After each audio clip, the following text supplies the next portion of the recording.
Let's see how to tag someone on Facebook in the comments section. So welcome back to another simple app tutor video everyone. In this video, we'll walk you through the simple steps to effectively tag your friends, family, or colleagues in the comments section of Facebook posts. So without wasting your time, let's start right away with the video.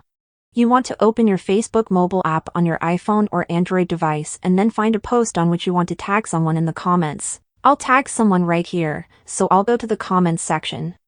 The first step is to enter in the @ and start writing the name of the friend or family member which you want to tag. Keep in mind that you can also tag different Facebook pages, just type in their name.